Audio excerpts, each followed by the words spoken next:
When looping, you don't just accelerate wildly at contact. First, you must use your fingers to create friction. After the friction is applied, you tighten your grip to 80%, and then you execute the follow-through. Today, we're going to talk about the relationship between relaxation and acceleration. First, let's discuss how to coordinate your movements in table tennis. You can think of your body in three segments: the upper body, arm and shoulder, the core, hips and waist, and the lower body, legs. Why are your movements uncoordinated? It's because these three segments are disconnected when you play. For example, your upper body moves but your lower body doesn't, or your legs move but your core fails to rotate with them. So, how do you ensure your body is coordinated? The key is to synchronize your legs, hips, and upper body so they move as a single unit. For instance, when preparing for a forehand drive, as your feet turn to a 45-degree angle, your hips and shoulder must rotate along with them. When these three key points are aligned, your stroke becomes coordinated.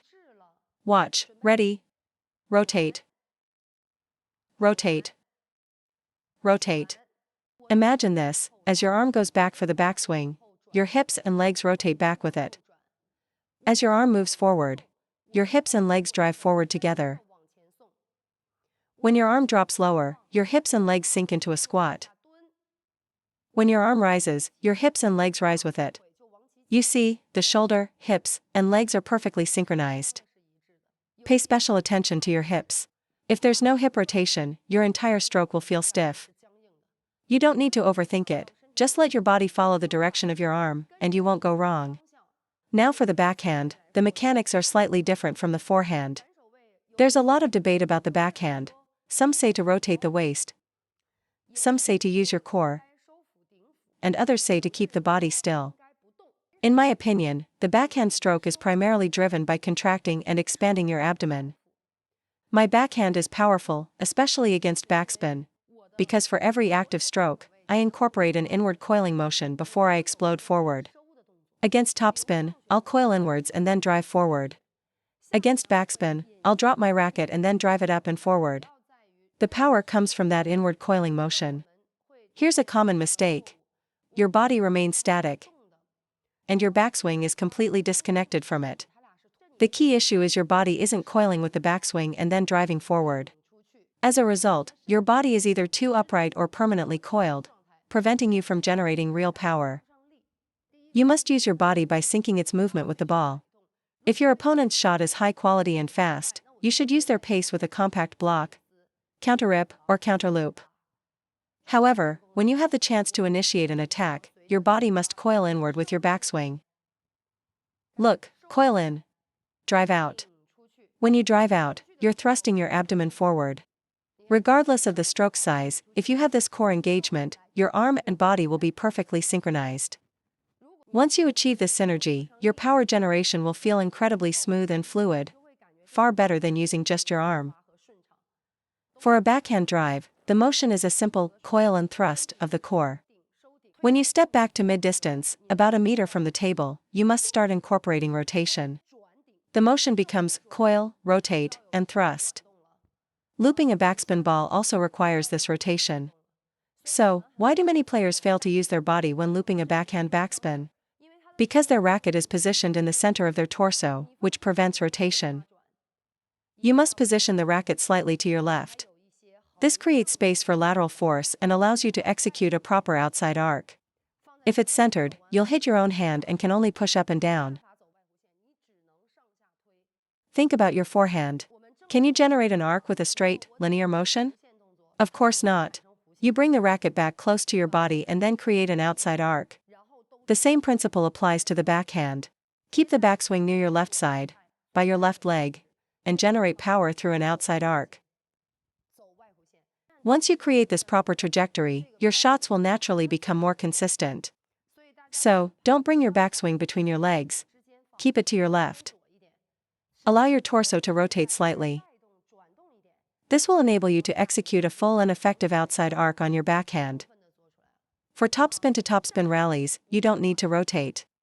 Rotation is primarily for looping backspin and for mid-distance backhand rallies.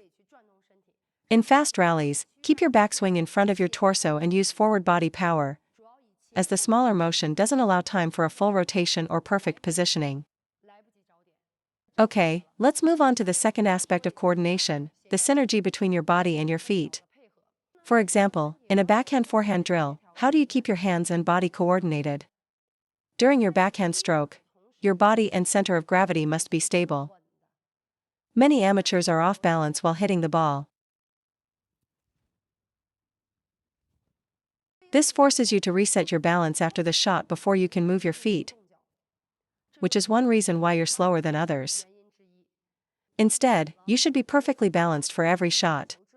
Complete the stroke, then move your feet to the forehand position and execute the next shot.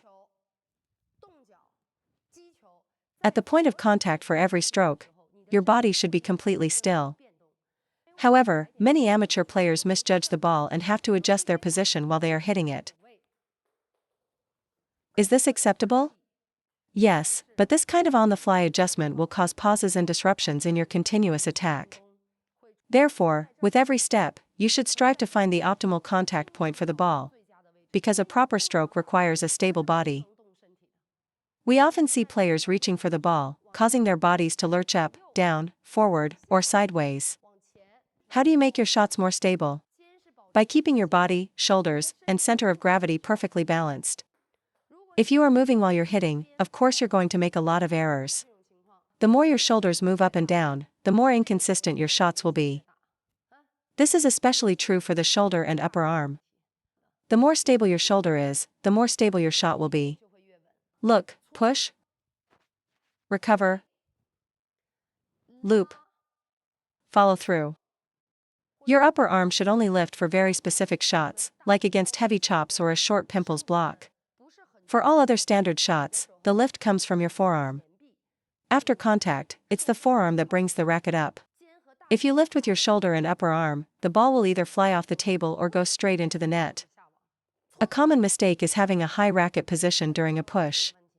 When you try to recover for the next shot, your shoulder is level and you can't get down in time, leading to an error. The upward motion comes from the forearm. The upper arm is for forward drive, and the forearm is for upward lift. Do not lift the ball with your shoulder and upper arm. This is one of the main reasons you make unforced errors. Do you ever feel like your feet are glued to the floor? Let me explain why that happens. The problem is in your legs. For example, after a push, you straighten up. Some players even step in with straight legs and stay straight after rotating. The issue is your legs are not engaged, they're like wet noodles. With straight, relaxed legs, how do you expect to move explosively? If you play with relaxed legs, forget about the next shot. You're not even transferring power properly on the current one. So, if you want to be mobile, the first step is to engage your legs. You need to think of your legs as springs. When you press down on a spring, what happens? It stores energy to release. During the stroke, brace and push off the ground. For the next ball, spring up and then compress down again. Push off as you hit. Then compress down for the next shot. Brace as you land. It's just like a spring. During topspin rallies, you must maintain constant pressure on your legs. There's no up and down movement. You stay low and keep the spring compressed. You don't need to squat like a professional. Just a slight bend in the knees to feel the tension is enough. When playing a backspin ball, squat a little lower and use your upper body to press down. Then, release that stored energy upward. Compress down, explode up. For topspin rallies, keep your legs constantly engaged. Try loading your legs with pressure, and you'll find your start is much faster and more fluid. Think of it like a sprinter's start. You must bend your knees to prepare before you can explode off the blocks. If you start with straight legs, your first step will always be slow. Now, let's discuss relaxation versus acceleration. In table tennis, should your body always be tense, or should there be a rhythm of relaxation and acceleration? I'll demonstrate two different body states while looping a backspin ball followed by two topspins. First, the relaxation and acceleration method. Okay, now the second method, staying tense the entire time.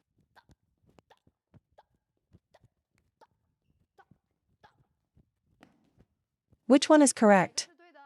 Think about the casual players in the club with awkward technique. Isn't it because their bodies are too loose? So how can the first method, relaxation, be correct?